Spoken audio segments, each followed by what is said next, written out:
நீங்க கேட்க போறது ஒளி மறந்த கதைகள்.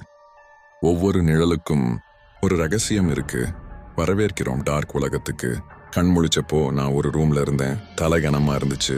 வெளியிருந்து யாரோ பேசுற சத்தம் கேட்டுச்சு. அவனுக்கு இன்னும் நினைவு திரும்பல. ஒரு குரல், திரும்பாம பார்த்துக்கணும். இன்னொரு குரல். கதவை திறந்து வெளியே வந்தேன். ஒரு பெரிய வீடு சுவத்துல என் போட்டோ இருந்துச்சு. அப்போ இது என் வீடு தான். ஆனா அங்க இருந்தவங்க முகமெல்லாம் எனக்கு புதுசா தெரிஞ்சது.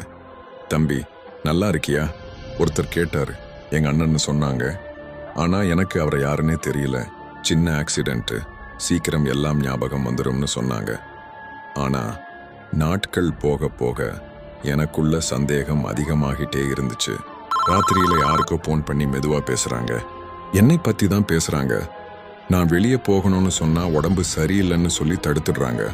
இந்த வீடு என் வீடு மாதிரியே தெரியல. ஒரு சிறை மாதிரி இருந்துச்சு. இவங்க என் சொந்தக்காரங்க மாதிரி தெரியல. சிறை காவலர்கள் மாதிரி தெரிஞ்சது. ஒரு நாள் ராத்திரி எல்லாரும் தூங்கினதுக்கு அப்புறம் அந்த அண்ணன்னு சொன்னவரோட ரூமுக்கு போனேன். அவரோட டைரியை எடுத்து படிச்சேன். அதுல இருந்த ஒரு வரி என் மொத்த உலகத்தையும் தலைகீழா மாத்துச்சு. அதுல இப்படி எழுதி இருந்துச்சு: அவன் மட்டும் உண்மையை தெரிஞ்சுக்கவே கூடாது. நாம தான் அந்த ஆக்சிடென்ட் பண்ணினோன்னு. கதையை கேட்டீங்களா? இப்போ மனசு அமைதியா இருக்கு இல்ல? இதே தான் டார்க். லைக் பண்ணுங்க, சப்ஸ்கிரைப் பண்ணுங்க. அடுத்த இருளில் சந்திப்போம்.